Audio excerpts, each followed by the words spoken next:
Dark Classics Narrated. Complete, unabridged audiobooks of the greatest Gothic horror, weird fiction, and classic dark literature ever written. Poe, Lovecraft, Wells, Bierce, the stories that built the genre, read in full, completely free, every time. If you found us, you are already looking. Stay a while. The library is open. In the waning light of 1887, Oscar Wilde conjured the mist-shrouded halls of Canterville Chase, an ancestral English manor where time seems to settle like dust on forgotten tapestries. The Canterville Ghost drifts through this twilight world of creaking floorboards and pale moonlight, where the boundary between the living and the long-departed grows thin. Published that year, the tale evokes a quiet Gothic unease laced with the faint echo of distant laughter. Chapter 1. When Mr. Hiram B. Otis, the American minister, bought Canterville Chase, everyone told him he was doing a very foolish thing, as there was no doubt at all that the place was haunted. Indeed, Lord Canterville himself, who was a man of the most punctilious honor, had felt it his duty to mention the fact to Mr. Otis when they came to discuss terms. "We have not cared to live in the place ourselves," said Lord Canterville, "since my grandaunt, the Dowager Duchess of Bolton, was frightened into a fit, from which she never really recovered, by two skeleton hands being placed on her shoulders as she was dressing for dinner, and I feel bound to tell you, Mr. Otis, that the ghost has been seen by several living members of my family, as well as by the rector of the parish, the Reverend Augustus Dampier, who is a fellow of King's College, Cambridge. After the unfortunate accident to the Duchess, none of our younger servants would stay with us, and Lady Canterville often got very little sleep at night, in consequence of the mysterious noises that came from the corridor and the library." "My lord," answered the minister, "I will take the furniture and the ghost at a valuation. I have come from a modern country, where we have everything that money can buy, and with all our spry young fellows painting the old world red, and carrying off your best actors and prima donnas, I reckon that if there were such a thing as a ghost in Europe, we'd have it at home in a very short time in one of our public museums, or on the road as a show." "I fear that the ghost exists," said Lord Canterville, smiling, "though it may have resisted the overtures of your enterprising impresarios. It has been well known for 3 centuries, since 1584 in fact, and always makes its appearance before the death of any member of our family." "Well, so does the family doctor for that matter, Lord Canterville, but there is no such thing, sir, as a ghost, and I guess the laws of nature are not going to be suspended for the British aristocracy." "You are certainly very natural in America," answered Lord Canterville, who did not quite understand Mr. Otis's last observation, "and if you don't mind a ghost in the house, it is all right, only you must remember I warned you." Illustration: Miss Virginia E. Otis. A few weeks after this, the purchase was concluded, and at the close of the season, the minister and his family went down to Canterville Chase. Mrs. Otis, who, as Miss Lucretia R. Tappan, of West 53 Street, had been a celebrated New York belle, was now a very handsome, middle-aged woman with fine eyes and a superb profile. Many American ladies, on leaving their native land, adopt an appearance of chronic ill health under the impression that it is a form of European refinement, but Mrs. Otis had never fallen into this error. She had a magnificent constitution and a really wonderful amount of animal spirits. Indeed, in many respects, she was quite English, and was an excellent example of the fact that we have really everything in common with America nowadays, except, of course, language. Her eldest son, christened Washington by his parents in a moment of patriotism, which he never ceased to regret, was a fair-haired, rather good-looking young man who had qualified himself for American diplomacy by leading the German at the Newport Casino for 3 successive seasons, and even in London was well known as an excellent dancer. Gardenias and the peerage were his only weaknesses. Otherwise, he was extremely sensible. Miss Virginia E. Otis was a little girl of 15, lithe and lovely as a fawn, and with a fine freedom in her large blue eyes. She was a wonderful Amazon, and had once raced old Lord Bilton on her pony twice round the park, winning by a length and a half, just in front of the Achilles statue, to the huge delight of the young Duke of Cheshire, who proposed for her on the spot, and was sent back to Eton that very night by his guardians in floods of tears. After Virginia came the twins, who were usually called the Star and Stripes, as they were always getting swished. They were delightful boys, and with the exception of the worthy minister, the only true Republicans of the family. Illustration had Aunt raced old Lord Bilton on her pony. As Canterville Chase is 7 miles from Ascot, the nearest railway station, Mr. Otis had telegraphed for a wagonette to meet them, and they started on their drive in high spirits. It was a lovely July evening, and the air was delicate with the scent of the pine woods. Now and then they heard a wood pigeon brooding over its own sweet voice, or saw, deep in the rustling fern, the burnished breast of the pheasant. Little squirrels peered at them from the beech trees as they went by, and the rabbits scudded away through the brushwood and over the mossy knolls with their white tails in the air.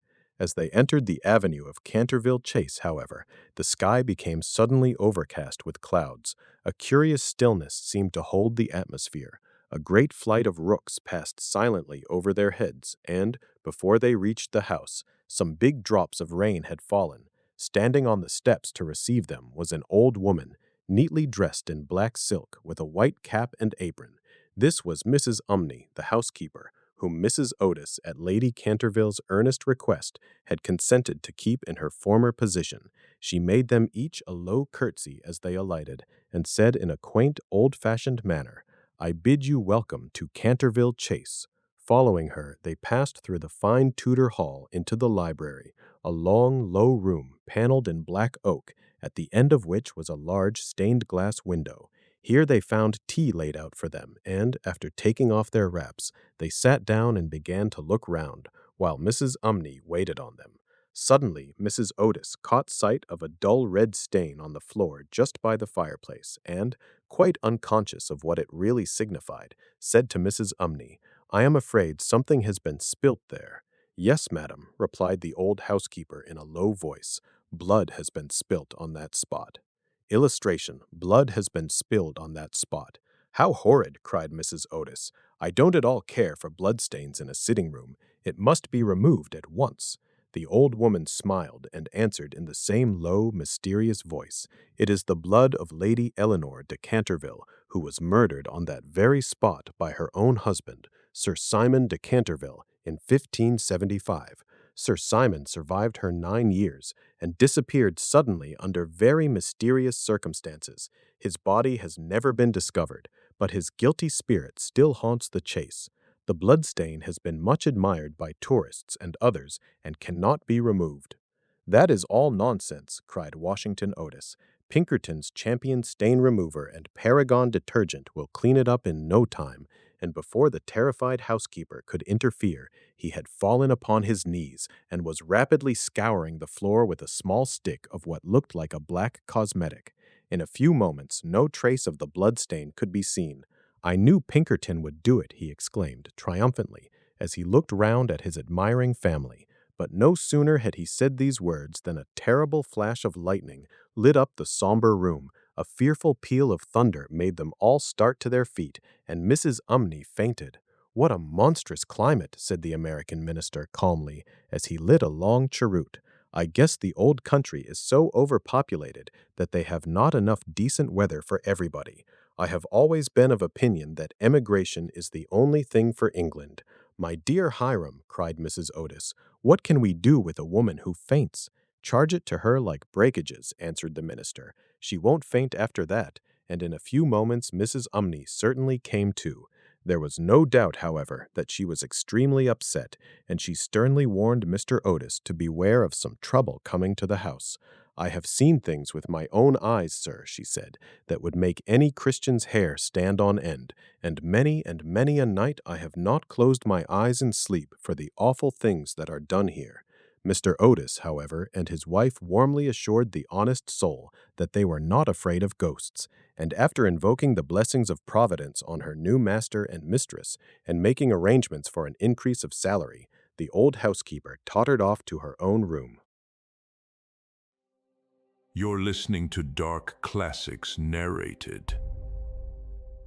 Chapter 2. The storm raged fiercely all that night, but nothing of particular note occurred.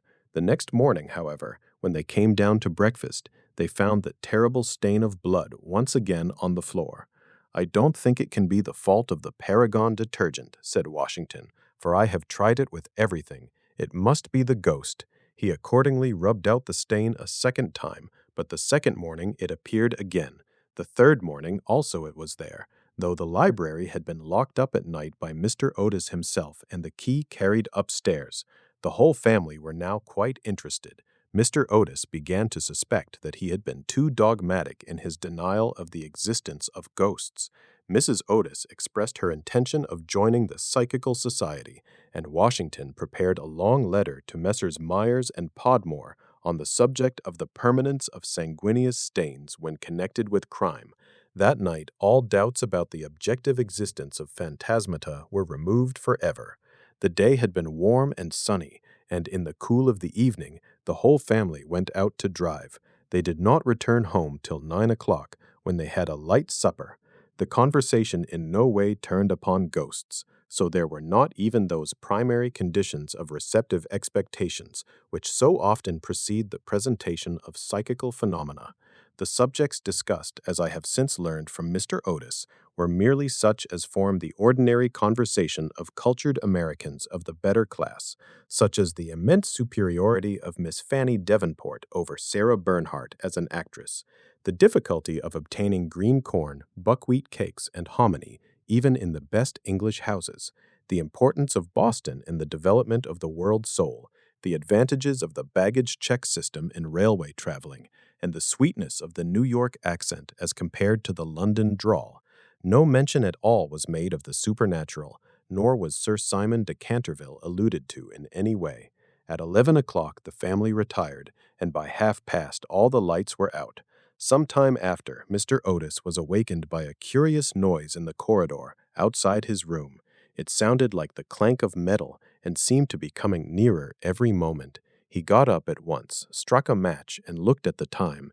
It was exactly 1 o'clock. He was quite calm and felt his pulse, which was not at all feverish. The strange noise still continued, and with it he heard distinctly the sound of footsteps. He put on his slippers, took a small oblong file out of his dressing case, and opened the door. Right in front of him he saw, in the wan moonlight, an old man of terrible aspect. His eyes were as red burning coals. Long gray hair fell over his shoulders in matted coils. His garments, which were of antique cut, were soiled and ragged, and from his wrists and ankles hung heavy manacles and rusty gyves. "My dear sir," said Mr. Otis, "I really must insist on your oiling those chains, and have brought you for that purpose a small bottle of the Tammany Rising Sun lubricator. It is said to be completely efficacious upon one application, and there are several testimonials to that effect on the wrapper from some of our most eminent native divines. I shall leave it here for you by the bedroom candles, and will be happy to supply you with more, should you require it." With these words, the United States minister laid the bottle down on a marble table, and, closing his door, retired to rest. Illustration: I really must insist on your oiling those chains. For a moment the Canterville Ghost stood quite motionless in natural indignation. Then, dashing the bottle violently upon the polished floor, he fled down the corridor, uttering hollow groans and emitting a ghastly green light. Just, however, as he reached the top of the great oak staircase, a door was flung open, 2 little white-robed figures appeared, and a large pillow whizzed past his head. There was evidently no time to be lost, so, hastily adopting the 4th dimension of space as a means of escape, he vanished through the wainscoting, and the house became quite quiet. On reaching a small secret chamber in the left wing, he leaned up against a moonbeam to recover his breath, and began to try and realize his position. Never in a brilliant and uninterrupted career of 300 years had he been so grossly insulted. He thought of the Dowager Duchess, whom he had frightened into a fit as she stood before the glass in her lace and diamonds, of the 4 housemaids who had gone into hysterics when he merely grinned at them through the curtains on one of the spare bedrooms, of the rector of the parish, whose candle he had blown out as he was coming late one night from the library, and who had been under the care of Sir William Gull ever since, a perfect martyr to nervous disorders, and of old Madame de Trémoillac, who, having wakened up one morning early and seen a skeleton seated in an armchair by the fire, reading her diary, had been confined to her bed for 6 weeks with an attack of brain fever, and, on her recovery, had become reconciled to the Church and broken off her connection with that notorious skeptic, Monsieur de Voltaire. He remembered the terrible night when the wicked Lord Canterville was found choking in his dressing room with the knave of diamonds halfway down his throat, and confessed just before he died that he had cheated Charles James Fox out of £50,000 at Crockford's by means of that very card, and swore that the ghost had made him swallow it. All his great achievements came back to him again, from the butler who had shot himself in the pantry because he had seen a green hand tapping at the window pane, to the beautiful Lady Stutfield, who was always obliged to wear a black velvet band round her throat to hide the mark of 5 fingers burnt upon her white skin, and who drowned herself at last in the carp pond at the end of the King's Walk. With the enthusiastic egotism of the true artist, he went over his most celebrated performances and smiled bitterly to himself as he recalled to mind his last appearance as Red Reuben or the Strangled Babe, his debut as Gaunt Gibeon, the bloodsucker of Bexley Moor, and the furore he had excited one lovely June evening by merely playing ninepins with his own bones upon the lawn tennis ground.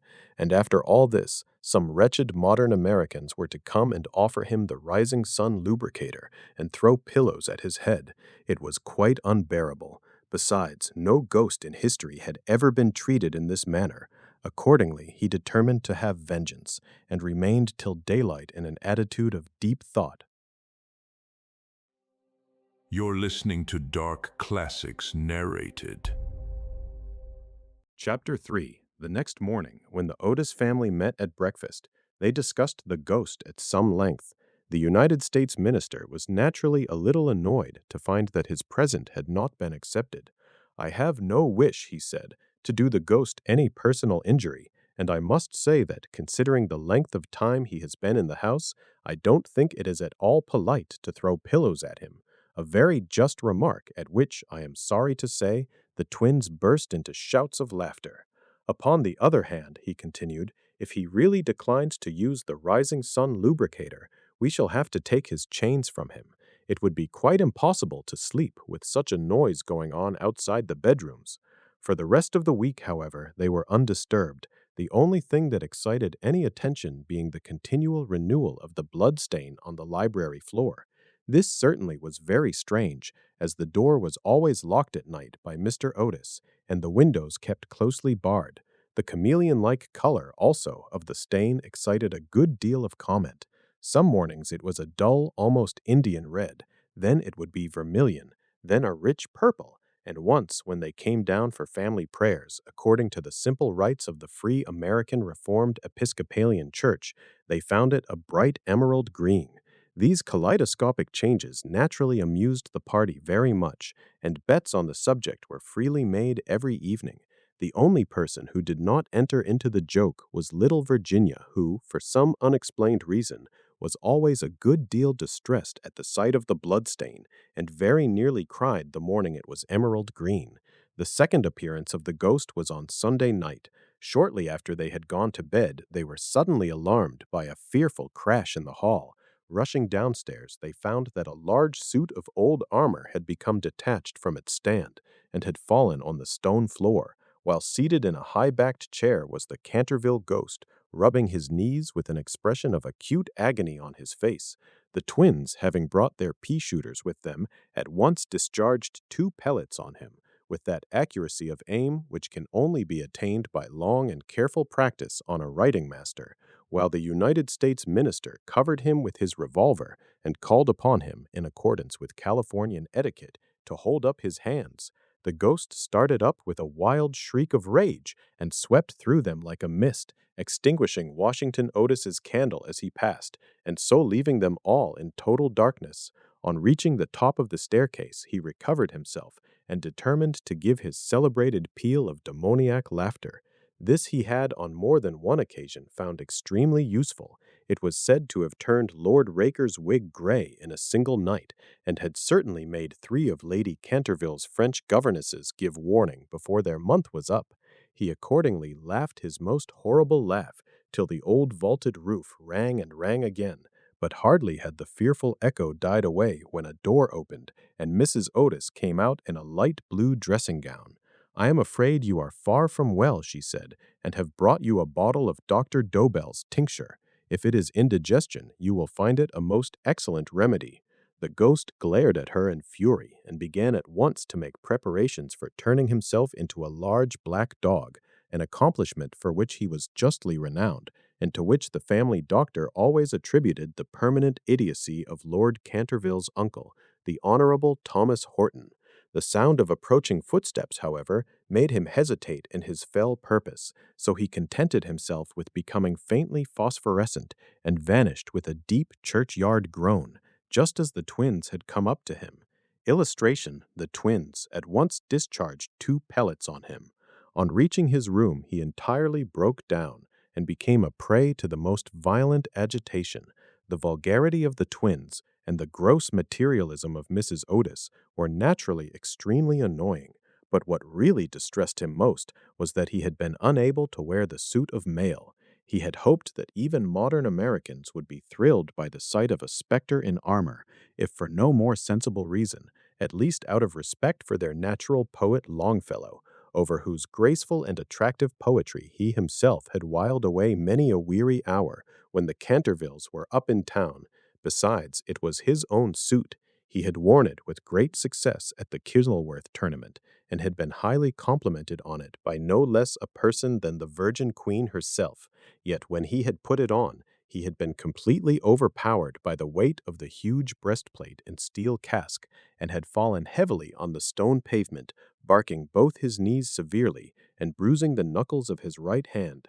For some days after this he was extremely ill, and hardly stirred out of his room at all, except to keep the blood-stain in proper repair. However, by taking great care of himself, he recovered, and resolved to make a third attempt to frighten the United States minister and his family. He selected Friday, August 17th, for his appearance, and spent most of that day in looking over his wardrobe, ultimately deciding in favor of a large slouched hat with a red feather, a winding sheet frilled at the wrists and neck, and a rusty dagger. Towards evening a violent storm of rain came on, and the wind was so high that all the windows and doors in the old house shook and rattled. In fact, it was just such weather as he loved. His plan of action was this: he was to make his way quietly to Washington Otis's room, gibber at him from the foot of the bed, and stab himself 3 times in the throat to the sound of low music. He bore Washington a special grudge, being quite aware that it was he who was in the habit of removing the famous Canterville bloodstain by means of Pinkerton's Paragon detergent. Having reduced the reckless and foolhardy youth to a condition of abject terror, he was then to proceed to the room occupied by the United States minister and his wife, and there to place a clammy hand on Mrs. Otis's forehead, while he hissed into her trembling husband's ear the awful secrets of the charnel house.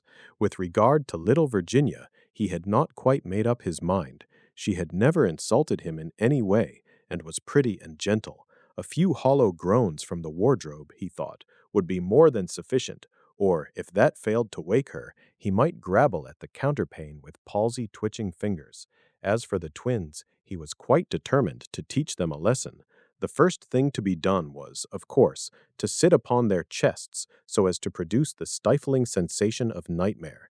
Then, as their beds were quite close to each other, to stand between them in the form of a green, icy-cold corpse, till they became paralyzed with fear, and finally to throw off the winding sheet and crawl round the room with white, bleached bones and one rolling eyeball, in the character of Dumb Daniel or the Suicide Skeleton, a role in which he had on more than one occasion produced a great effect, and which he considered quite equal to his famous part of Martin the Maniac, or the Masked Mystery.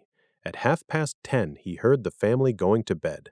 For some time he was disturbed by wild shrieks of laughter from the twins, who, with the light-hearted gaiety of schoolboys, were evidently amusing themselves before they retired to rest. But at 11:15 all was still, and as midnight sounded, he sallied forth. The owl beat against the window panes, the raven croaked from the old yew tree, and the wind wandered moaning round the house like a lost soul. But the Otis family slept unconscious of their doom, and high above the rain and storm he could hear the steady snoring of the minister for the United States. He stepped stealthily out of the wainscoting, with an evil smile on his cruel, wrinkled mouth, and the moon hid her face in a cloud as he stole past the great oriel window, where his own arms and those of his murdered wife were blazoned in azure and gold. On and on he glided, like an evil shadow, the very darkness seeming to loathe him as he passed. Once he thought he heard something call, and stopped, but it was only the baying of a dog from the Red Farm, and he went on, muttering strange 16th-century curses, and ever and anon brandishing the rusty dagger in the midnight air. Finally he reached the corner of the passage that led to luckless Washington's room. For a moment he paused there, the wind blowing his long gray locks about his head, and twisting into grotesque and fantastic folds the nameless horror of the dead man's shroud. Then the clock struck the quarter, and he felt the time was come. He chuckled to himself and turned the corner, but no sooner had he done so than, with a piteous wail of terror, he fell back and hid his blanched face in his long, bony hands. Right in front of him was standing a horrible specter, motionless as a carven image, and monstrous as a madman's dream. Its head was bald and burnished, its face round and fat and white, and hideous laughter seemed to have writhed its features into an eternal grin. From the eyes streamed rays of scarlet light, the mouth was a wide well of fire, and a hideous garment like to his own, swathed with its silent snows the Titan form. On its breast was a placard with strange writing in antique characters, some scroll of shame it seemed, some record of wild sins, some awful calendar of crime, and with its right hand it bore aloft a falchion of gleaming steel. Illustration: its head was bald and burnished. Never having seen a ghost before, he naturally was terribly frightened, and after a second hasty glance at the awful phantom, he fled back to his room, tripping up in his long winding sheet as he sped down the corridor, and finally dropping the rusty dagger into the minister's jackboots, where it was found in the morning by the butler. Once in the privacy of his own apartment, he flung himself down on a small pallet bed and hid his face under the clothes. After a time, however, the brave old Canterville spirit asserted itself, and he determined to go and speak to the other ghost as soon as it was daylight. Accordingly, just as the dawn was touching the hills with silver, he returned towards the spot where he had first laid eyes on the grisly phantom, feeling that, after all, two ghosts were better than one, and that, by the aid of his new friend, he might safely grapple with the twins.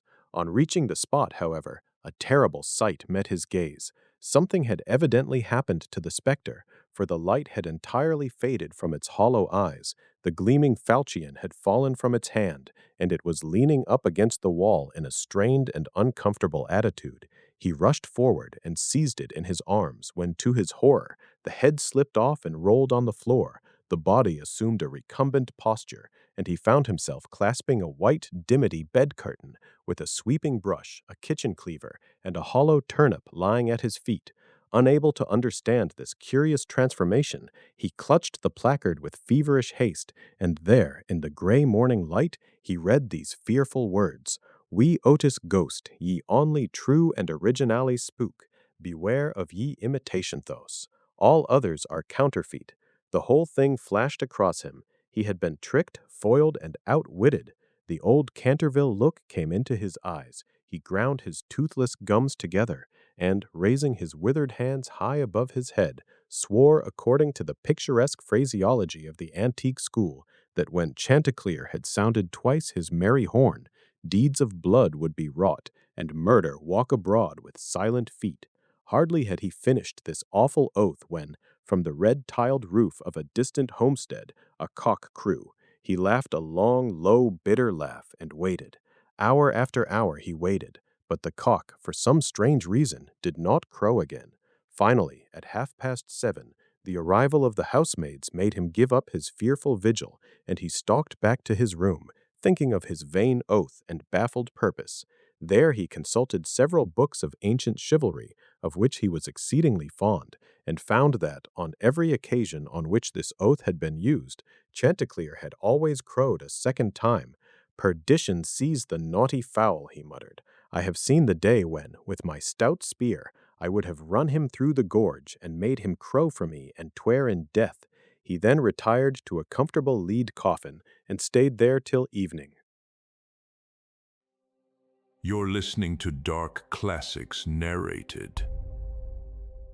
Chapter 4. Illustration. He met with a severe fall.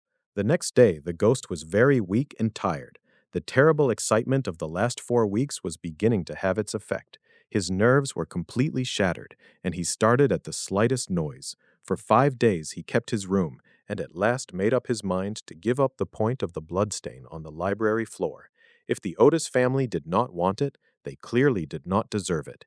They were evidently people on a low, material plane of existence, and quite incapable of appreciating the symbolic value of sensuous phenomena.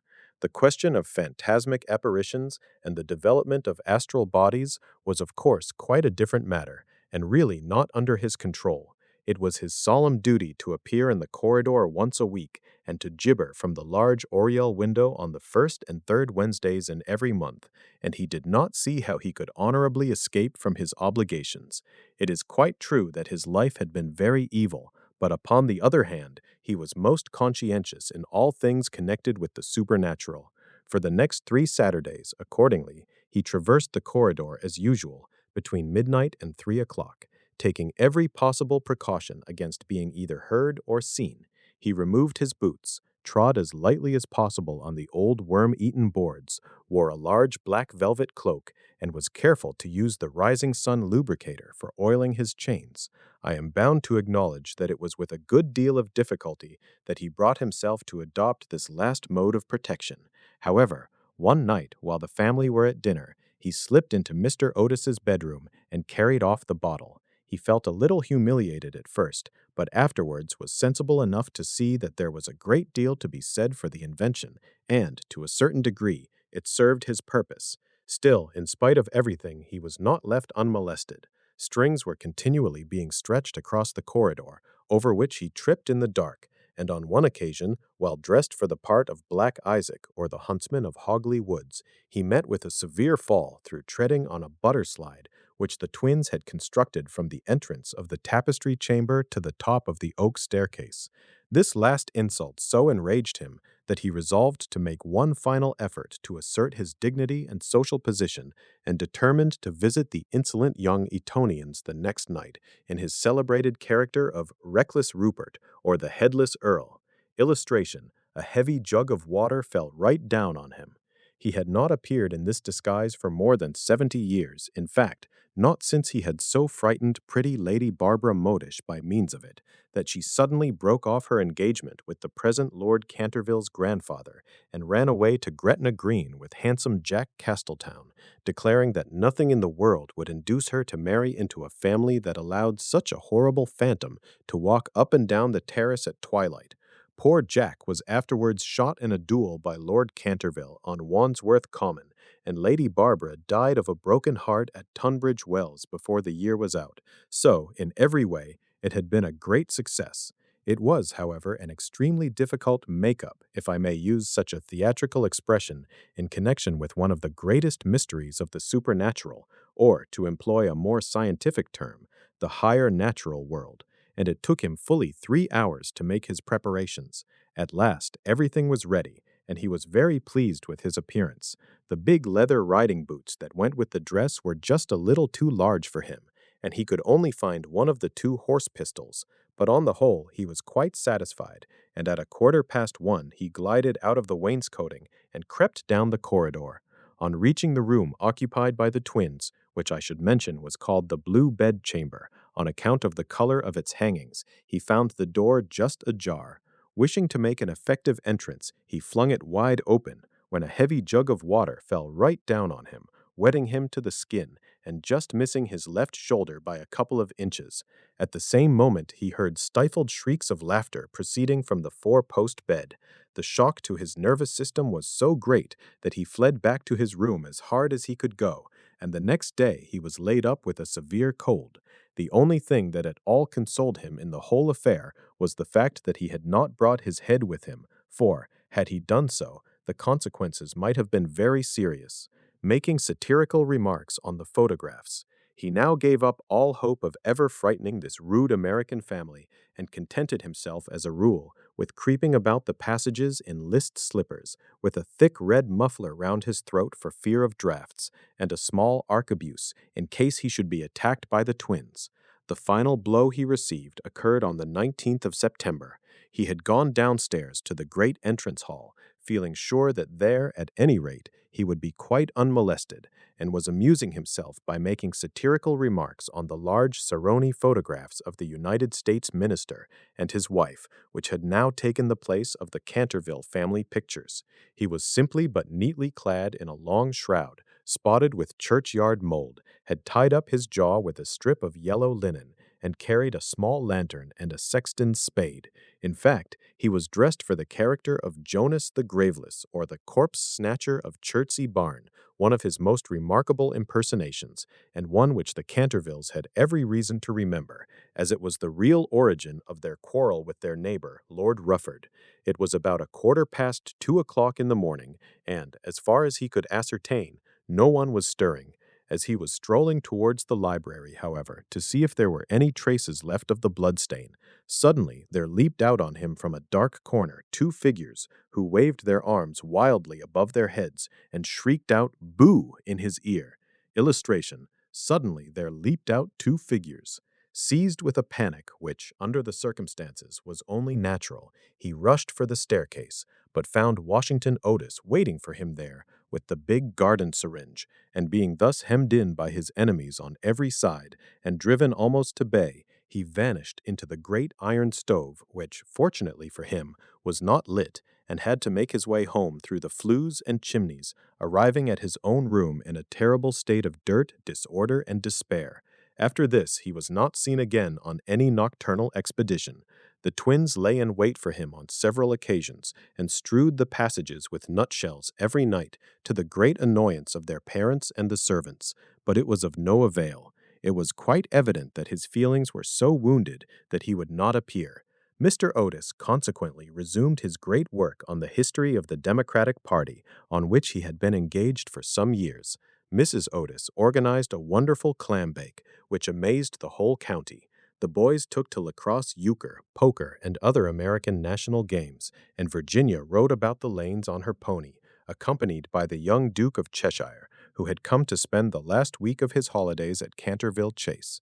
It was generally assumed that the ghost had gone away, and in fact Mr. Otis wrote a letter to that effect to Lord Canterville, who, in reply, expressed his great pleasure at the news, and sent his best congratulations to the minister's worthy wife. The Otises, however, were deceived, for the ghost was still in the house, and though now almost an invalid, was by no means ready to let matters rest, particularly as he heard that among the guests was the young Duke of Cheshire, whose grand uncle, Lord Francis Stilton, had once bet 100 guineas with Colonel Carberry that he would play dice with the Canterville Ghost, and was found the next morning lying on the floor of the card-room in such a helpless paralytic state that, though he lived on to a great age, he was never able to say anything again but double sixes. The story was well known at the time, though, of course, out of respect to the feelings of the 2 noble families, every attempt was made to hush it up, and a full account of all the circumstances connected with it will be found in the 3rd volume of Lord Tattle's Recollections of the Prince Regent and his Friends. The ghost, then, was naturally very anxious to show that he had not lost his influence over the Stiltons, with whom, indeed, he was distantly connected, his own first cousin having been married en seconde noces to the Sieur de Bulclay, from whom, as every one knows, the Dukes of Cheshire are lineally descended. Accordingly, he made arrangements for appearing to Virginia's little lover in his celebrated impersonation of the vampire monk or the bloodless Benedictine, a performance so horrible that when old Lady Startup saw it, which she did on one fatal New Year's Eve in the year 1764, she went off into the most piercing shrieks, which culminated in violent apoplexy, and died in 3 days after disinheriting the Cantervilles, who were her nearest relations, and leaving all her money to her London apothecary. At the last moment, however, his terror of the twins prevented his leaving his room, and the little Duke slept in peace under the great feathered canopy in the royal bedchamber, and dreamed of Virginia. You're listening to Dark Classics Narrated. Chapter 5. A few days after this, Virginia and her curly-haired cavalier went out riding on Brockley Meadows, where she tore her habit so badly in getting through a hedge that, on their return home, she made up her mind to go up by the back staircase so as not to be seen. As she was running past the tapestry chamber, the door of which happened to be open, she fancied she saw someone inside, and thinking it was her mother's maid, who sometimes used to bring her work there, looked in to ask her to mend her habit. To her immense surprise, however, it was the Canterville Ghost himself. He was sitting by the window, watching the ruined gold of the yellowing trees fly through the air, and the red leaves dancing madly down the long avenue. His head was leaning on his hand, and his whole attitude was one of extreme depression. Indeed, so forlorn, and so much out of repair did he look, that little Virginia, whose first idea had been to run away and lock herself in her room, was filled with pity, and determined to try and comfort him. So light was her footfall, and so deep his melancholy, that he was not aware of her presence till she spoke to him. "I am so sorry for you," she said, "but my brothers are going back to Eton tomorrow, and then, if you behave yourself, no one will annoy you." "It is absurd asking me to behave myself," he answered, looking round in astonishment at the pretty little girl who had ventured to address him. "Quite absurd. I must rattle my chains, and groan through keyholes, and walk about at night, if that is what you mean. It is my only reason for existing. It is no reason at all for existing, and you know you have been very wicked. Mrs. Umney told us the first day we arrived here that you had killed your wife." "Well, I quite admit it," said the ghost, petulantly, "but it was a purely family matter, and concerned no one else." "It is very wrong to kill anyone," said Virginia, who at times had a sweet Puritan gravity, caught from some old New England ancestor.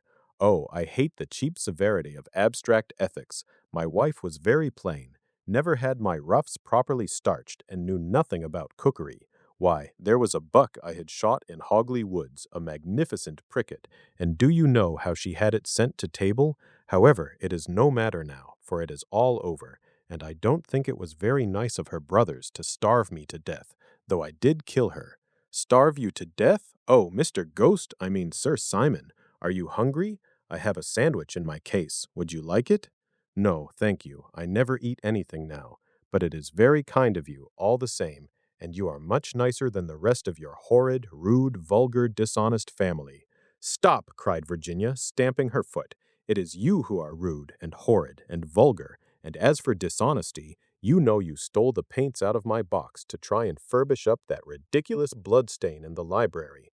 First you took all my reds, including the vermilion, and I couldn't do any more sunsets. Then you took the emerald green and the chrome yellow, and finally I had nothing left but indigo and Chinese white, and could only do moonlight scenes, which are always depressing to look at, and not at all easy to paint. I never told on you, though I was very much annoyed, and it was most ridiculous, the whole thing, for who ever heard of emerald green blood?" "Well, really," said the ghost, rather meekly, "what was I to do? It is a very difficult thing to get real blood nowadays, and, as your brother began it all with his Paragon detergent, I certainly saw no reason why I should not have your paints. As for color, that is always a matter of taste. The Cantervilles have blue blood, for instance, the very bluest in England, but I know you Americans don't care for things of this kind. You know nothing about it, and the best thing you can do is to emigrate and improve your mind. My father will be only too happy to give you a free passage, and though there is a heavy duty on spirits of every kind, there will be no difficulty about the custom house, as the officers are all Democrats. Once in New York, you are sure to be a great success.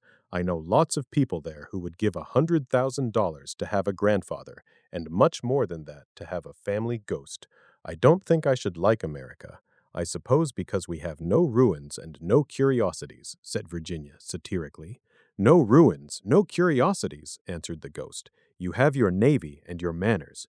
Good evening. I will go and ask Papa to get the twins an extra week's holiday. Please don't go, Miss Virginia, he cried. I am so lonely and so unhappy, and I really don't know what to do. I want to go to sleep, and I cannot. That's quite absurd. You have merely to go to bed and blow out the candle. It is very difficult sometimes to keep awake, especially at church, but there is no difficulty at all about sleeping. Why, even babies know how to do that, and they are not very clever.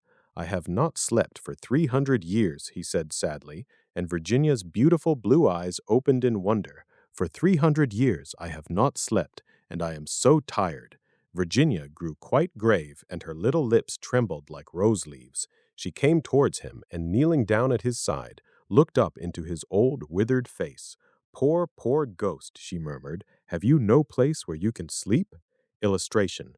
Poor, poor ghost, she murmured, have you no place where you can sleep? Far away beyond the pine woods, he answered in a low, dreamy voice, there is a little garden. There the grass grows long and deep. There are the great white stars of the hemlock flower. There the nightingale sings all night long. All night long he sings, and the cold crystal moon looks down, and the yew tree spreads out its giant arms over the sleepers. Virginia's eyes grew dim with tears, and she hid her face in her hands. You mean the garden of death, she whispered. Yes, death. Death must be so beautiful, to lie in the soft brown earth with the grasses waving above one's head and listen to silence, to have no yesterday and no tomorrow, to forget time, to forget life, to be at peace. You can help me. You can open for me the portals of death's house, for love is always with you, and love is stronger than death is. Virginia trembled. A cold shudder ran through her, and for a few moments there was silence. She felt as if she was in a terrible dream. Then the ghost spoke again, and his voice sounded like the sighing of the wind. Have you ever read the old prophecy on the library window? Oh, often, cried the little girl, looking up. I know it quite well. It is painted in curious black letters, and is difficult to read. There are only 6 lines. When a golden girl can win prayer from out the lips of sin, when the barren almond bears, and a little child gives away its tears, then shall all the house be still, and peace come to Canterville. But I don't know what they mean. They mean, he said sadly, that you must weep with me for my sins, because I have no tears, and pray with me for my soul, because I have no faith, and then, if you have always been sweet and good and gentle, the angel of death will have mercy on me. You will see fearful shapes in darkness, and wicked voices will whisper in your ear, but they will not harm you, for against the purity of a little child the powers of hell cannot prevail. Virginia made no answer, and the ghost wrung his hands in wild despair as he looked down at her bowed golden head. Suddenly she stood up, very pale, and with a strange light in her eyes. I am not afraid, she said firmly, and I will ask the angel to have mercy on you. He rose from his seat with a faint cry of joy, and taking her hand, bent over it with old-fashioned grace and kissed it. His fingers were as cold as ice, and his lips burned like fire, but Virginia did not falter as he led her across the dusky room. On the faded green tapestry were broidered little huntsmen. They blew their tasseled horns, and with their tiny hands waved to her to go back. Go back, little Virginia, they cried, go back! But the ghost clutched her hand more tightly, and she shut her eyes against them. Horrible animals with lizard tails and goggle eyes blinked at her from the carven chimney-piece and murmured, Beware, little Virginia, beware. We may never see you again. But the ghost glided on more swiftly, and Virginia did not listen.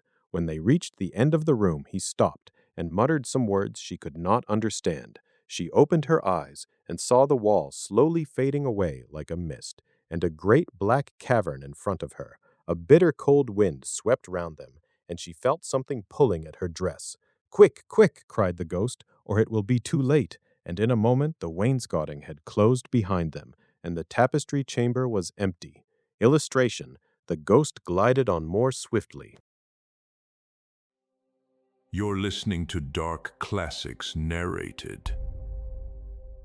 Chapter 6. About 10 minutes later, the bell rang for tea, and as Virginia did not come down, Mrs. Otis sent up one of the footmen to tell her. After a little time, he returned and said that he could not find Miss Virginia anywhere, as she was in the habit of going out to the garden every evening to get flowers for the dinner table. Mrs. Otis was not at all alarmed at first, but when 6 o'clock struck and Virginia did not appear, she became really agitated and sent the boys out to look for her, while she herself and Mr. Otis searched every room in the house. At 6:30, the boys came back and said that they could find no trace of their sister anywhere. They were all now in the greatest state of excitement and did not know what to do when Mr. Otis suddenly remembered that some few days before he had given a band of gypsies permission to camp in the park. He accordingly at once set off for Blackfell Hollow, where he knew they were, accompanied by his eldest son and 2 of the farm servants. The little Duke of Cheshire, who was perfectly frantic with anxiety, begged hard to be allowed to go too, but Mr. Otis would not allow him, as he was afraid there might be a scuffle. On arriving at the spot, however, he found that the gypsies had gone, and it was evident that their departure had been rather sudden, as the fire was still burning and some plates were lying on the grass. Having sent off Washington and the 2 men to scour the district, he ran home and dispatched telegrams to all the police inspectors in the county, telling them to look out for a little girl who had been kidnapped by tramps or gypsies. He then ordered his horse to be brought round, and after insisting on his wife and the 3 boys sitting down to dinner, rode off down the Ascot Road with a groom. He had hardly, however, gone a couple of miles when he heard somebody galloping after him, and looking round, saw the little Duke coming up on his pony, with his face very flushed and no hat. "I'm awfully sorry, Mr. Otis," gasped out the boy, "but I can't eat any dinner as long as Virginia is lost. Please don't be angry with me. If you had let us be engaged last year, there would never have been all this trouble. You won't send me back, will you? I can't go. I won't go." Illustration: he heard somebody galloping after him. The minister could not help smiling at the handsome young scapegrace, and was a good deal touched at his devotion to Virginia, so leaning down from his horse, he patted him kindly on the shoulders and said, "Well, Cecil, if you won't go back, I suppose you must come with me, but I must get you a hat at Ascot." "Oh, bother my hat! I want Virginia," cried the little Duke, laughing, and they galloped on to the railway station. There Mr. Otis inquired of the station master if anyone answering to the description of Virginia had been seen on the platform, but could get no news of her. The station master, however, wired up and down the line and assured him that a strict watch would be kept for her, and after having bought a hat for the little Duke from a linen draper who was just putting up his shutters, Mr. Otis rode off to Bexley, a village about 4 miles away, which he was told was a well-known haunt of the gypsies, as there was a large common next to it. Here they roused up the rural policeman, but could get no information from him, and after riding all over the common, they turned their horses' heads homewards, and reached the Chase about 11 o'clock, dead tired and almost heartbroken. They found Washington and the twins waiting for them at the gatehouse with lanterns, as the avenue was very dark. Not the slightest trace of Virginia had been discovered. The gypsies had been caught on Brockley Meadows, but she was not with them, and they had explained their sudden departure by saying that they had mistaken the date of Chorton Fair, and had gone off in a hurry for fear they should be late. Indeed, they had been quite distressed at hearing of Virginia's disappearance, as they were very grateful to Mr. Otis for having allowed them to camp in his park, and 4 of their number had stayed behind to help in the search. The carp pond had been dragged, and the whole Chase thoroughly gone over, but without any result. It was evident that for that night, at any rate, Virginia was lost to them, and it was in a state of the deepest depression that Mr. Otis and the boys walked up to the house, the groom following behind with the 2 horses and the pony. In the hall they found a group of frightened servants, and lying on a sofa in the library was poor Mrs. Otis, almost out of her mind with terror and anxiety, and having her forehead bathed with eau de cologne by the old housekeeper. Mr. Otis at once insisted on her having something to eat, and ordered up supper for the whole party. It was a melancholy meal, as hardly any one spoke, and even the twins were awestruck and subdued, as they were very fond of their sister. When they had finished, Mr. Otis, in spite of the entreaties of the little Duke, ordered them all to bed, saying that nothing more could be done that night, and that he would telegraph in the morning to Scotland Yard for some detectives to be sent down immediately. Just as they were passing out of the dining room, midnight began to boom from the clock tower, and when the last stroke sounded, they heard a crash and a sudden shrill cry, A dreadful peal of thunder shook the house. A strain of unearthly music floated through the air. A panel at the top of the staircase flew back with a loud noise, and out on the landing, looking very pale and white, with a little casket in her hand, stepped Virginia. In a moment they had all rushed up to her. Mrs. Otis clasped her passionately in her arms. The Duke smothered her with violent kisses, and the twins executed a wild war dance round the group. Illustration: out on the landing stepped Virginia. "Good heavens, child, where have you been?" said Mr. Otis, rather angrily, thinking that she had been playing some foolish trick on them. "Cecil and I have been riding all over the country looking for you, and your mother has been frightened to death. You must never play these practical jokes any more." "Except on the ghost, except on the ghost!" shrieked the twins as they capered about. "My own darling, thank God you are found. You must never leave my side again," murmured Mrs. Otis, as she kissed the trembling child and smoothed the tangled gold of her hair. "Papa," said Virginia quietly, "I have been with the ghost. He is dead, and you must come and see him. He had been very wicked, but he was really sorry for all that he had done, and he gave me this box of beautiful jewels before he died." The whole family gazed at her in mute amazement, but she was quite grave and serious, and turning round, she led them through the opening in the wainscoting down a narrow secret corridor, Washington following with a lighted candle, which he had caught up from the table. Finally, they came to a great oak door studded with rusty nails. When Virginia touched it, it swung back on its heavy hinges, and they found themselves in a little low room with a vaulted ceiling and one tiny grated window. Embedded in the wall was a huge iron ring, and chained to it was a gaunt skeleton that was stretched out at full length on the stone floor and seemed to be trying to grasp with its long fleshless fingers an old-fashioned trencher and ewer that were placed just out of its reach. The jug had evidently been once filled with water, as it was covered inside with green mold. There was nothing on the trencher but a pile of dust. Virginia knelt down beside the skeleton and, folding her little hands together, began to pray silently, while the rest of the party looked on in wonder at the terrible tragedy whose secret was now disclosed to them. Illustration: chained to it was a gaunt skeleton. "Hello!" suddenly exclaimed one of the twins, who had been looking out of the window to try and discover in what wing of the house the room was situated. "Hello! The old withered almond tree has blossomed.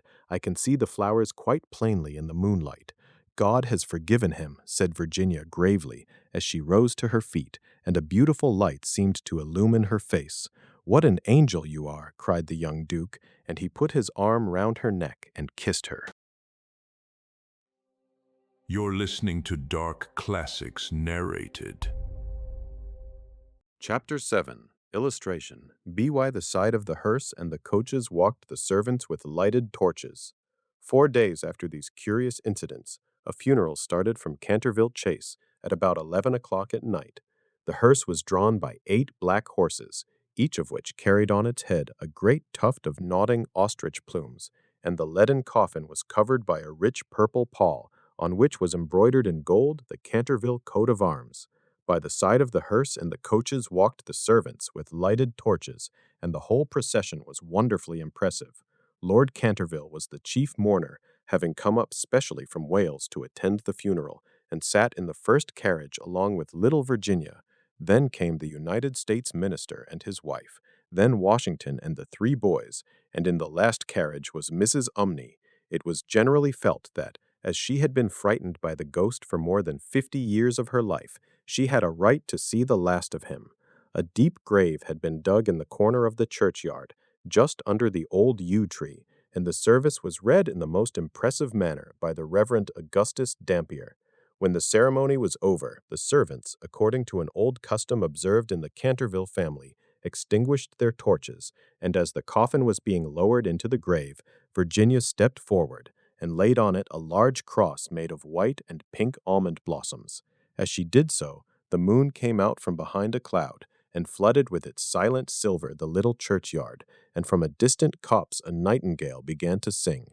She thought of the ghost's description of the Garden of Death, her eyes became dim with tears, and she hardly spoke a word during the drive home. Illustration: the moon came out from behind a cloud. The next morning, before Lord Canterville went up to town, Mr. Otis had an interview with him on the subject of the jewels the ghost had given to Virginia. They were perfectly magnificent, especially a certain ruby necklace with old Venetian setting, which was really a superb specimen of 16th century work, and their value was so great that Mr. Otis felt considerable scruples about allowing his daughter to accept them.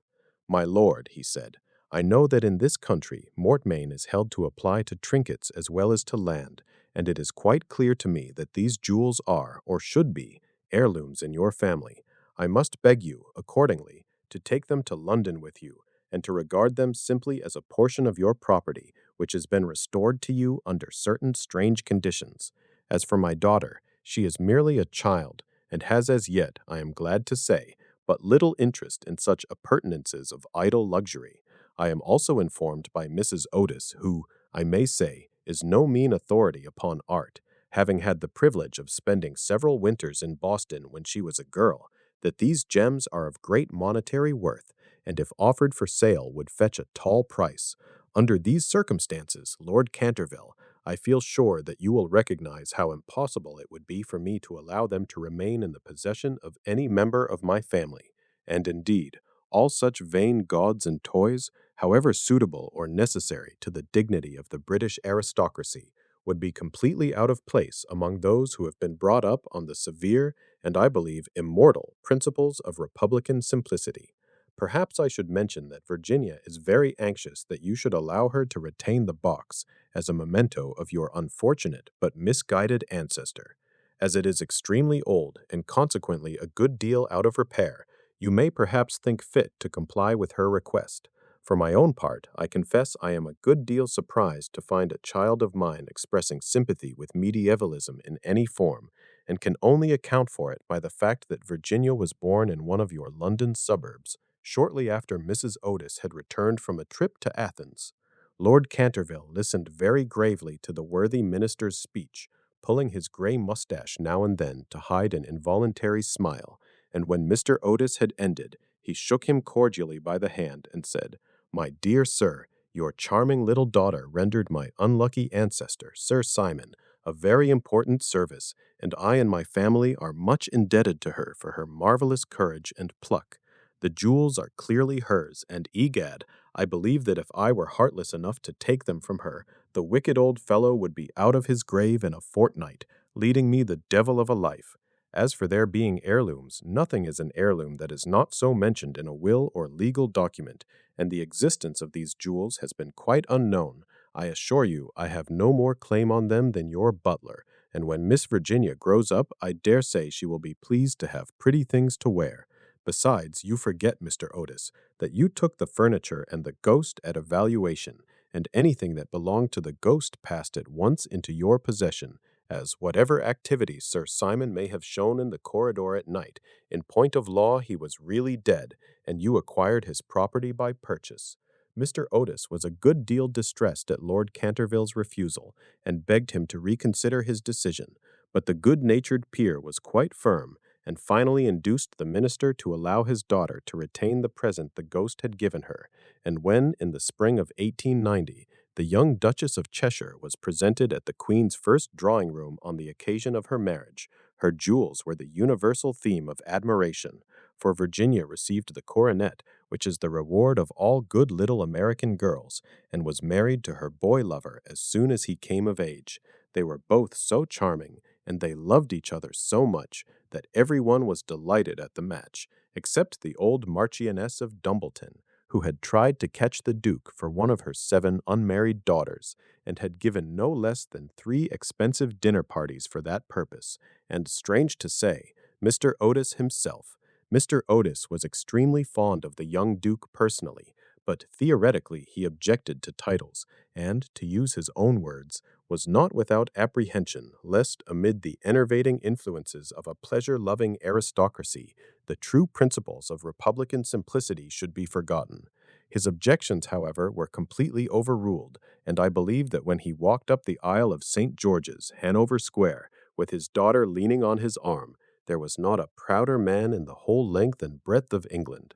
The Duke and Duchess, after the honeymoon was over, went down to Canterville Chase, and on the day after their arrival they walked over in the afternoon, to the lonely churchyard by the pine woods. There had been a great deal of difficulty at first about the inscription on Sir Simon's tombstone, but finally it had been decided to engrave on it simply the initials of the old gentleman's name and the verse from the library window.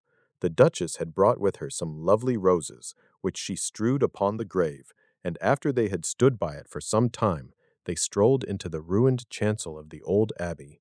There the Duchess sat down on a fallen pillar, while her husband lay at her feet smoking a cigarette and looking up at her beautiful eyes. Suddenly he threw his cigarette away, took hold of her hand, and said to her, "Virginia, a wife should have no secrets from her husband." "Dear Cecil, I have no secrets from you." "Yes, you have," he answered, smiling. "You have never told me what happened to you when you were locked up with the ghost." "I have never told anyone, Cecil," said Virginia gravely. "I know that, but you might tell me." "Please don't ask me, Cecil. I cannot tell you. Poor Sir Simon. I owe him a great deal. Yes, don't laugh, Cecil. I really do. He made me see what life is, and what death signifies, and why love is stronger than both." The Duke rose and kissed his wife lovingly. "You can have your secret as long as I have your heart," he murmured. "You have always had that, Cecil. And you will tell our children some day, won't you?" Virginia blushed. End of the Project Gutenberg ebook, The Canterville Ghost. Updated editions will replace the previous one. The old editions will be renamed. Creating the works from print editions not protected by U.S. copyright law means that no one owns a United States copyright in these works, so the Foundation and you can copy and distribute it in the United States without permission and without paying copyright royalties. Special rules set forth in the General Terms of Use part of this license apply to copying and distributing Project Gutenberg Twentersuitflautomation. Works to protect the Project Gutenberg concept and trademark. Project Gutenberg is a registered trademark and may not be used if you charge for an ebook, except by following the terms of the trademark license, including paying royalties for use of the Project Gutenberg trademark. If you do not charge anything for copies of this ebook, complying with the trademark license is very easy. You may use this ebook for nearly any purpose, such as creation of derivative works, reports, performances, and research. Project Gutenberg ebooks may be modified and printed and given away. You may do practically anything in the United States with ebooks not protected by U.S. copyright law. Redistribution is subject to the trademark license, especially commercial redistribution. Start full license. The full Project Gutenberg Timon license. Please read this before you distribute or use this work. To protect the Project Gutenberg mission of promoting the free distribution of electronic works by using or distributing this work or any other work associated in any way with the phrase Project Gutenberg, you agree to comply with all the terms of the full Project Gutenberg license available with this file or online at www.gutenberg.org/license. You're listening to Dark Classics Narrated. Chapter 1. General Terms of Use and Redistributing Project Gutenberg Electronic Works 1.a. By reading or using any part of this Project Gutenberg electronic work, you indicate that you have read, understand, agree to, and accept all the terms of this license and intellectual property, trademark/copyright agreement. If you do not agree to abide by all the terms of this agreement, you must cease using and return or destroy all copies of Project Gutenberg electronic works in your possession. If you paid a fee for obtaining a copy of or access to a Project Gutenberg electronic work, and you do not agree to be bound by the terms of this agreement, you may obtain a refund from the person or entity to whom you paid the fee as set forth in paragraph 1.e.8. 1.b.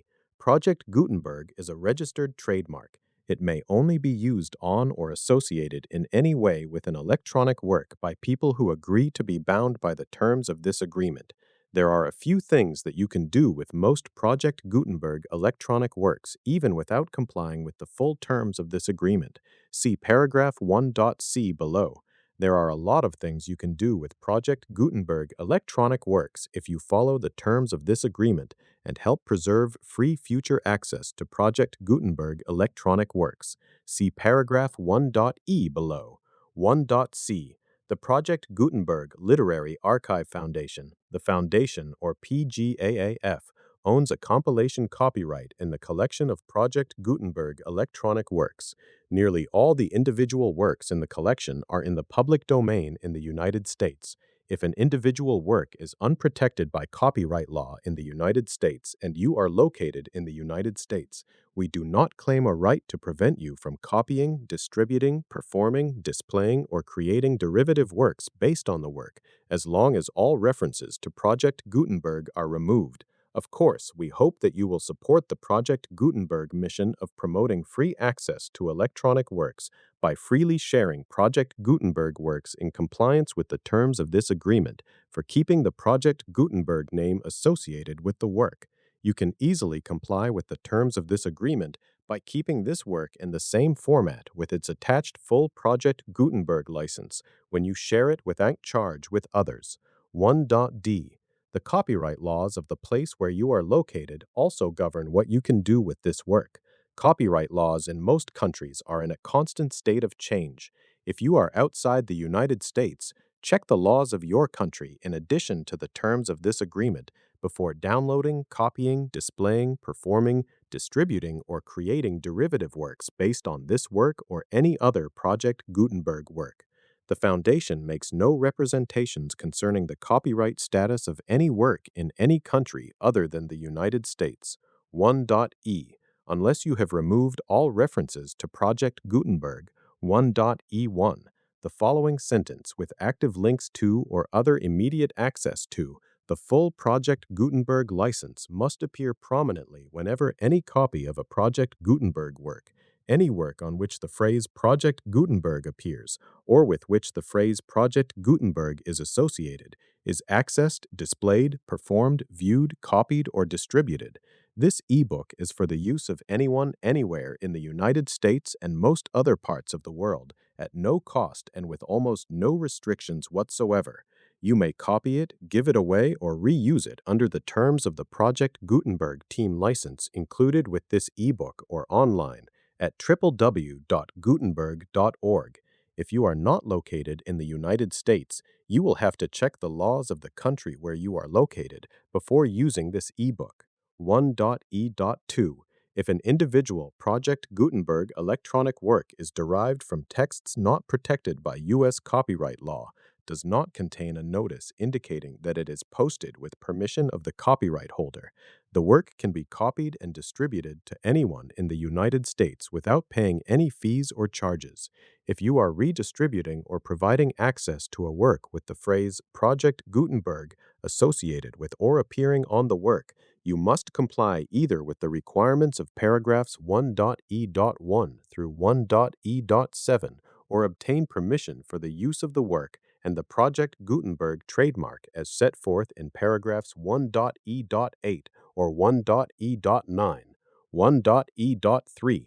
If an individual Project Gutenberg electronic work is posted with the permission of the copyright holder, your use and distribution must comply with both paragraphs 1.e.1 through 1.e.7 and any additional terms imposed by the copyright holder.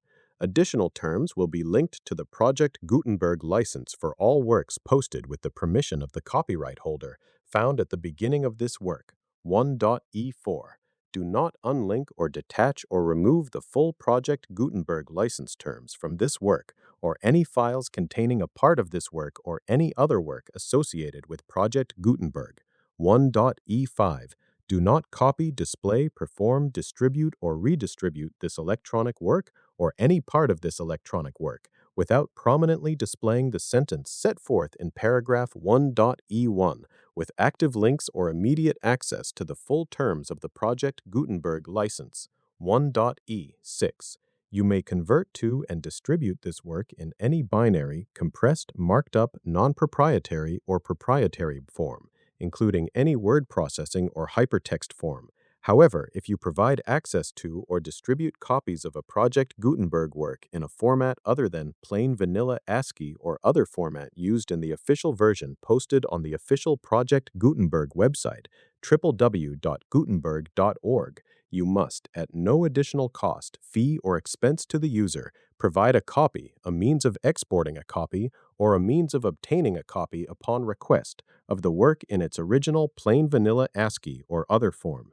Any alternate format must include the full Project Gutenberg license as specified in paragraph 1.e.1. 1.e.7. Do not charge a fee for access to, viewing, displaying, performing, copying, or distributing any Project Gutenberg works unless you comply with paragraph 1.e.8 or 1.e.9. 1.e.8. You may charge a reasonable fee for copies of or providing access to or distributing Project Gutenberg electronic works, provided that you pay a royalty fee of 20% of the gross profits you derive from the use of Project Gutenberg works calculated using the method you already use to calculate your applicable taxes. The fee is owed to the owner of the Project Gutenberg trademark, but he has agreed to donate royalties under this paragraph to the Project Gutenberg Literary Archive Foundation. Royalty payments must be paid within 60 days following each date on which you prepare or are legally required to prepare your periodic tax returns. Royalty payments should be clearly marked as such and sent to the Project Gutenberg Literary Archive Foundation at the address specified in Section 4. Information about donations to the Project Gutenberg Literary Archive Foundation. You provide a full refund of any money paid by a user who notifies you in writing or by email within 30 days of receipt that SHE does not agree to the terms of the full Project Gutenberg Times license. You must require such a user to return or destroy all copies of the works possessed in a physical medium and discontinue all use of and all access to other copies of Project Gutenberg Time Your Works.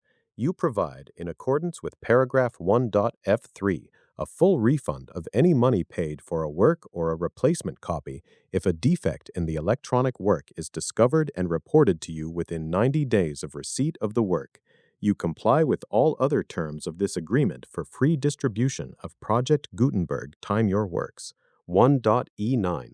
If you wish to charge a fee or distribute a Project Gutenberg electronic work or group of works on different terms than are set forth in this agreement, you must obtain permission in writing from the Project Gutenberg Literary Archive Foundation, the manager of the Project Gutenberg TMAM SEX.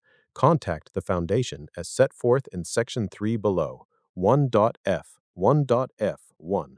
Project Gutenberg volunteers and employees expend considerable effort to identify, do copyright research on, transcribe, and proofread works not protected by U.S. copyright law in creating the Project Gutenberg TMAM collection.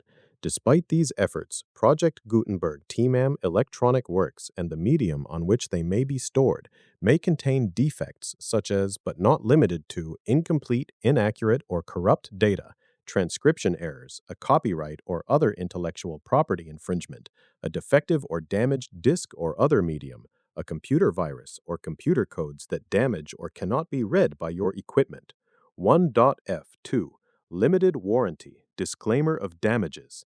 Except for the right of replacement or refund described in paragraph 1.f3, the Project Gutenberg Literary Archive Foundation, the owner of the Project Gutenberg TMAS trademark, and any other party distributing a Project Gutenberg TMAN electronic work under this agreement disclaim all liability to you for damages, costs, and expenses, including legal fees.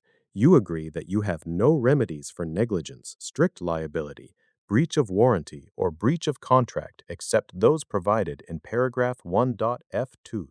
You agree that the foundation, the trademark owner, and any distributor under this agreement will not be liable to you for actual, direct, indirect, consequentiate, punitive, or incidental damages, even if you give notice of the possibility of such damage. 1.f3. Limited right of replacement or refund.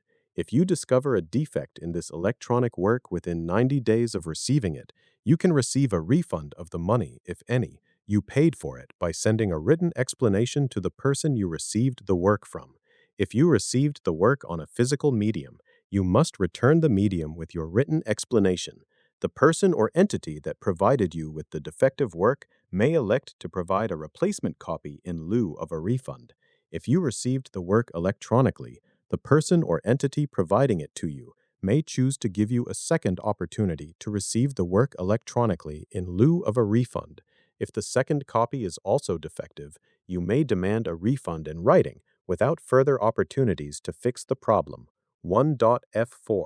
Except for the limited right of replacement or refund set forth in paragraph 1.f3, this work is provided to you and as ice, with no other warranties of any kind express or implied, including but not limited to warranties of materiality or fitness for any purpose. 1.f5. Some states do not allow disclaimers of certain implied warranties or the exclusion or limitation of certain types of damages. If any disclaimer or limitation set forth in this agreement violates the law of the state applicable to this agreement, the agreement shall be interpreted to make the maximum disclaimer or limitation permitted by the applicable state law. The invalidity or unenforceability of any provision of this agreement shall not void the remaining provisions. 1.f6. Indemnity. You agree to indemnify and hold the foundation, the trademark owner, any agent or employee of the foundation, anyone providing copies of Project Gutenberg teammate electronic works in accordance with this agreement, and any volunteers associated with the production, promotion, and distribution of Project Gutenberg teammate electronic works, harmless from all liability, costs, and expenses, including legal fees, that arise directly or indirectly from any of the following which you do or cause to occur. A. Distribution of this or any Project Gutenberg work. B. Alteration, modification, or additions or deletions to any Project Gutenberg work. And C. Any defect you cause. Second action. You're listening to Dark Classics Narrated. Chapter 2. Information about the mission of Project Gutenberg. Project Gutenberg is synonymous with the free distribution of electronic works in formats readable by the widest variety of computers, including obsolete, old, middle-aged, and new computers. It exists because of the efforts of hundreds of volunteers and donations from people in all walks of life. Volunteers and financial support to provide volunteers with the assistance they need are critical to reaching Project Gutenberg's goals and ensuring that the Project Gutenberg collection will remain freely available for generations to come. In 2001, the Project Gutenberg Literary Archive Foundation was created to provide a secure and permanent future for Project Gutenberg and future generations. To learn more about the Project Gutenberg Literary Archive Foundation and how your efforts and donations can help, see ... You're listening to Dark Classics Narrated. Sections 3 and 4 in the Foundation information page at www.gutenberg.org. You're listening to Dark Classics Narrated. Chapter 3. Information about the Project Gutenberg Literary Archive Foundation. The Project Gutenberg Literary Archive Foundation is a nonprofit 501c3 educational corporation organized under the laws of the state of Mississippi and granted tax-exempt status by the Internal Revenue Service. The foundation's EIN, or Federal Tax Identification Number, is 64-6221541. Contributions to the Project Gutenberg Literary Archive Foundation are tax-deductible to the full extent permitted by U.S. federal laws and your state's laws. The Foundation's business office is located at 41 Watchung Plaza, number 516, Montclair, New Jersey, 07042, USA, +1 862-621-9288. Email contact links and up-to-date contact information can be found at the Foundation's website and official page at www.gutenberg.org/contact. You're listening to Dark Classics Narrated. Chapter 4. Information about donations to the Project Gutenberg Literary Archive Foundation. Project Gutenberg Tamanius depends upon and cannot survive without widespread public support and donations to carry out its mission of increasing the number of public domain and licensed works that can be freely distributed in machine-readable form, accessible by the widest array of equipment, including outdated equipment. Many small donations, $1,000 to $5,000, are particularly important to maintaining tax-exempt status with the IRS. The Foundation is committed to complying with the laws regulating charities and charitable donations in all 50 states of the United States. Compliance requirements are not uniform, and it takes a considerable effort, much paperwork, and many fees to meet and keep up with these requirements. We do not solicit donations in locations where we have not received written confirmation of compliance. To send donations or determine the status of compliance for any particular state, visit www.gutenberg.org/donate. While we cannot and do not solicit contributions from states where we have not met the solicitation requirements, we know of no prohibition against accepting unsolicited donations from donors in such states who approach us with offers to donate. International donations are gratefully accepted, but we cannot make any statements concerning tax treatment of donations received from outside the United States. U.S. laws alone swamp our small staff. Please check the Project Gutenberg web pages for current donation methods and addresses. Donations are accepted in a number of other ways, including checks, online payments, and credit card donations. To donate, please visit www.gutenberg.org/donate. You're listening to Dark Classics Narrated.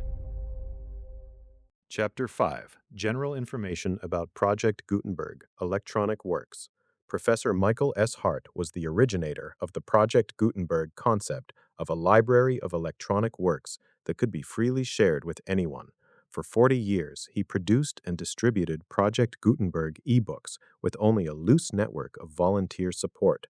Project Gutenberg ebooks are often created from several printed editions, all of which are confirmed as not protected by copyright in the U.S. unless a copyright notice is included. Thus, we do not necessarily keep ebooks in compliance with any particular paper edition. Most people start at our website, which has the main PG search facility, www.gutenberg.org. This website includes information about Project Gutenberg, including how to make donations to the Project Gutenberg Literary Archive Foundation, how to help produce our new ebooks, and how to subscribe to our email newsletter to hear about new ebooks. In the hush of ancient corridors, where moonlight still lingers on forgotten tapestries, the Canterville Ghost endures as a gentle reminder that time itself can soften even the hardest grudges. Wilde's story lingers because it balances wry humor with a quiet faith in compassion's power to cross centuries. At its core, it suggests that the past need not remain a prison when the living choose to see the sorrow beneath the spectacle. You've been listening to Dark Classics Narrated, free full-length audiobooks of the greatest Gothic horror, weird fiction, and classic dark literature ever written. Poe, Lovecraft, Wells, Bierce. The complete catalog is on YouTube, and we add new narrations every week. Everything you need is in the description. The book, the listening gear, and yes, there's merch. If dark fiction, classic horror audiobooks, and public domain storytelling are your thing, subscribe. You've found your library. We'll see you in the dark.